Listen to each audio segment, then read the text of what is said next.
Producción Humildum. Bienvenidas y bienvenidos a Cartografía de las Letras, un espacio donde exploramos los caminos que cruzan el arte, la palabra y la imaginación. Hoy les compartimos una pequeña charla con un creador que ha dado forma a mundos fantásticos, personajes entrañables y atmósferas que nos invitan a soñar despiertos. Israel Barrón es ilustrador, artista plástico y docente, con una trayectoria reconocida en México y el extranjero. En este episodio recorreremos con él sus procesos creativos, las huellas de su infancia y su amor por su trabajo. Bienvenido y muchísimas gracias por estar con nosotros. Tiene una trayectoria muy reconocida en México y en el extranjero y este año es el creador de la imagen de la feria del cartel, es del cartel, claro, del cartel de la Feria Internacional del Libro Universitario 2025.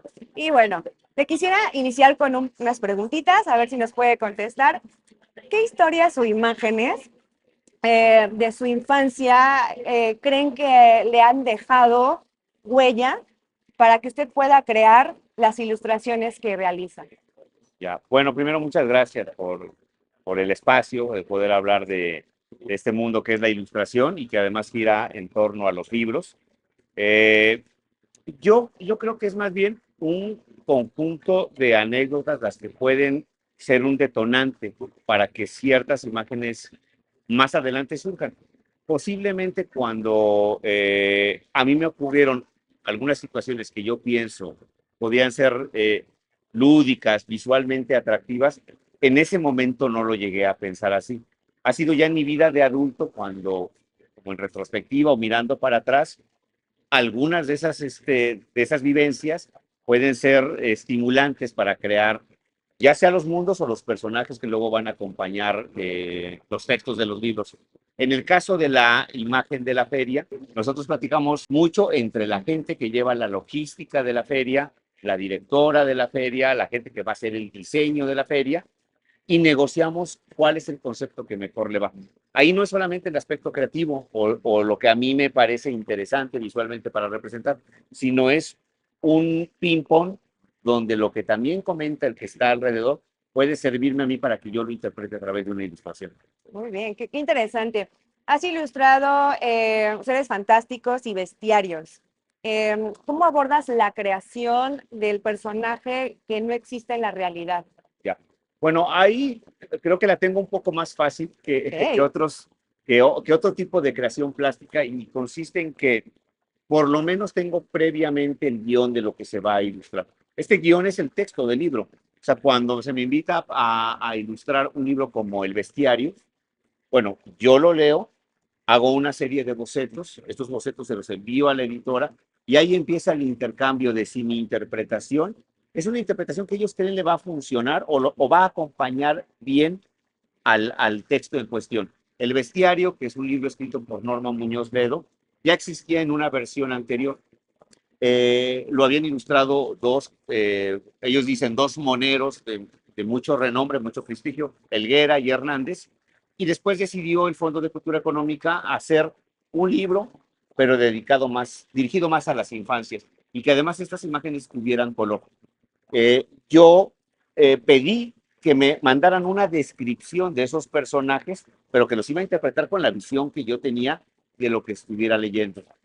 Pedí que no me compartieran las imágenes de cómo las habían interpretado antes. Esto es para que yo no tenga un prejuicio o una guía o una influencia que no me permita yo tenerme que inventar algunas cosas. Entonces, me mandaron solamente el texto que se iba a ilustrar, Ajá. luego una descripción muy vaga de lo que iba a ser el ser. Entonces, en ese sentido fue más fácil, aunque ya la composición total del libro pasa por muchos filtros. Entonces, se hacen muchos bocetos para que al final solamente resulte una ilustración. Muy bien, qué interesante, de verdad no creería todo el proceso que conlleva cuando uno ve una imagen, todo el proceso, estamos a ciegas los lectores de eso y qué interesante que nos lo estés compartiendo. Bueno, ¿qué papel juega el contexto cultural mexicano y lo popular en tus ilustraciones? Bueno, yo creo que mucho. Una de las influencias que siento más presentes, que además me la han hecho saber la gente que conoce mi trabajo a través de los libros, es que esta cosa del arte popular es como muy evidente dentro de las ilustraciones que yo realizo. Y esto se debe también a que algo que a mí me gusta mucho es ver y de alguna manera apropiarme de las pinturas que hacen los rotulistas para anunciar las carnicerías, para anunciar las tiendas que venden semillas, el lugar donde reparan llantas. A mí me parece que ese tipo de arte, que no es considerado así con la seriedad que tú lo verías ya sea en una galería o ya sean las imágenes de un libro, son imágenes muy potentes y muy imaginativas en muchos sentidos. Y hay cierto estilo dentro de ese trabajo que yo pienso, cámbialo de contexto y se convierte en otra cosa. Pienso que de ahí sea evidente que algunas de las imágenes las puedan relacionar pues con esta imaginería que vemos en lo popular. Otra cosa que a mí me gusta mucho es la forma en cómo los artesanos interpretan ciertos personajes, ciertos seres en forma de figuritas. Bueno, pues esto me ha funcionado para llevar esas figuritas tridimensionales al plano del papel, a un plano bidimensional y ya solamente hacer ciertos cambios en el color, en el tratamiento del volumen, muchas veces en las texturas que las rodean, y de alguna manera las convierto en personajes propios. Al final, muchos de los creadores es lo que hacemos. No hay nada que salga de cero, o sea, siempre hay una especie de origen que tú puedes rastrear y que eso dependerá de los gustos personales del artista y de sus influencias también particulares. Lo mío va también un poco por ahí.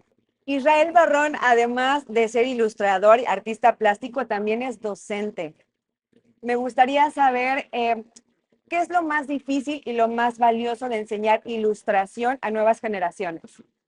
Bueno, he enseñado poco ilustración, aunque me he dedicado más a dar clases de dibujo.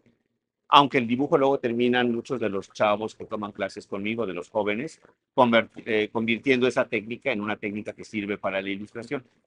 Eh, yo pienso que las clases, su valor no es tanto si el joven va a tener una habilidad técnica, una habilidad formal como para poder reproducir algo, que a él le gusta o que le puede gustar a la gente que lo observa, sino que el proceso creativo que le lleve a realizar una imagen le sirva para ver un poco su realidad de otra manera.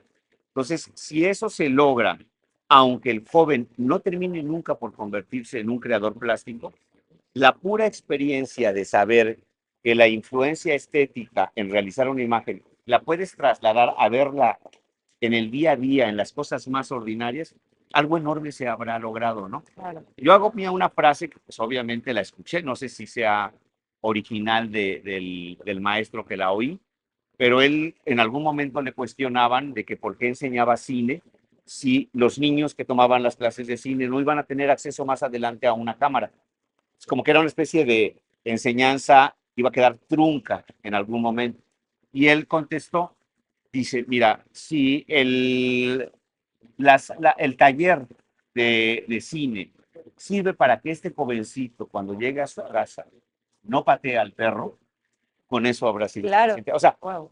muchas veces las clases de arte o las clases que están relacionadas con el arte pueden lograr otras cosas que no son necesariamente el que realices una imagen o el que saques una fotografía, sino que también te vuelvas más empático y que entiendas que hay un mundo de complejidad que a lo mejor no valoras hasta que exploras una disciplina que te ayude a interpretar ese mundo a través de la imagen. Interpretar su mundo Sí, interno, externo, todo lo que conlleva. así es. Qué bonito. Hablando de procesos creativos, me gustaría hacerte dos preguntas más. Y una de estas es, ¿qué lugar ocupa el silencio o la pausa en tu proceso creativo? Especialmente en estos tiempos que son tan acelerados. Bueno, yo creo que mucho, es muy importante.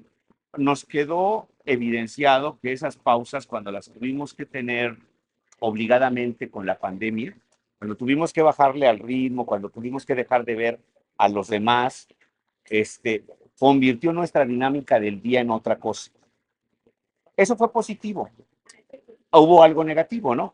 Que al final también creo se acentuó nuestra enorme dependencia a comunicarnos solamente a través del chat, de las videollamadas, no sé, algo que también se extravió, que ese fue ese contacto natural, lo, lo encaminamos a otras cosas. Yo creo que las pausas se deben de dar a veces en el mundo físico, pero también en el otro, en el mundo virtual. Claro. En algún momento, darnos también un, eh, un tiempo para que nosotros pensemos lo que estamos haciendo en silencio.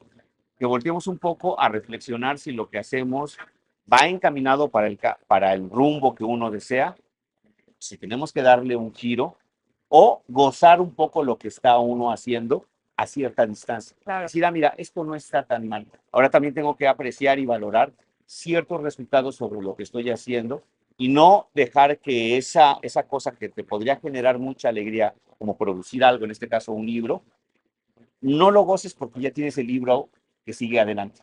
Y nada más vivas para producir, pero no también, y no utilices el espacio para gozarlo. El espacio de silencio también sirve para eso. Darse tiempo para todo, como Vale. decían las abuelitas antes, que siempre los días alcanzaban para hacer de todo. Y cuando nos permitimos esas pausas, creo que sí es posible.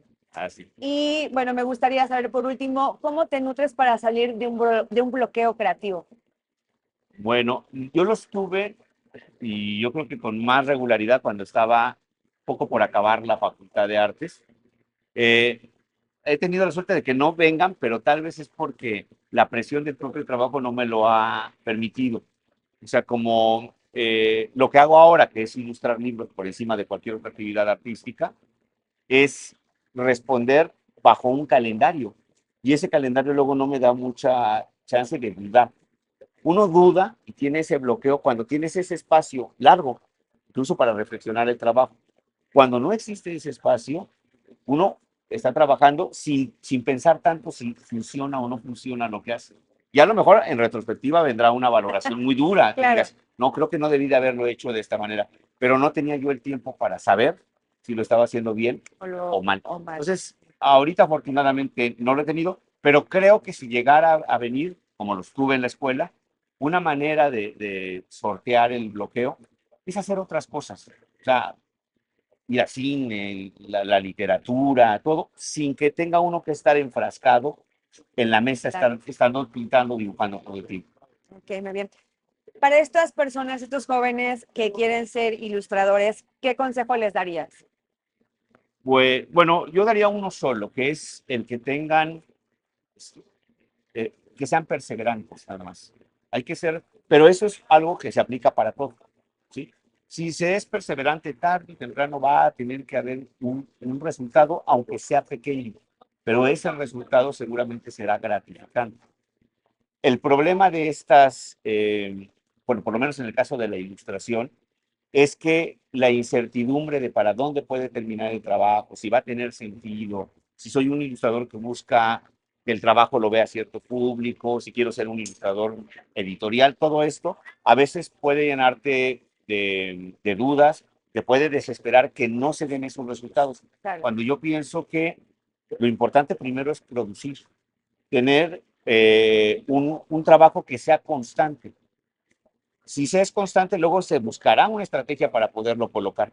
Pero lo primero es ser constante, estar todo el tiempo sobre algo que además se supone lo haríamos por placer, porque por algo se escogió esta disciplina. O sea, no, yo dudo mucho que un papá le diga a su hijo, quiero que seas ilustrador, ¿no?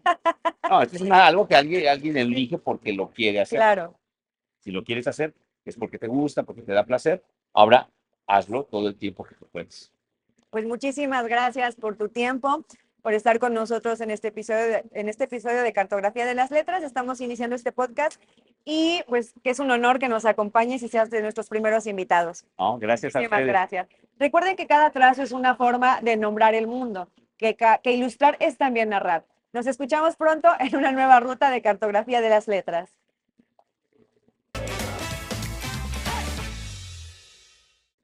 Ay, Moy, tú todavía estás viendo que y tú todavía siéntate.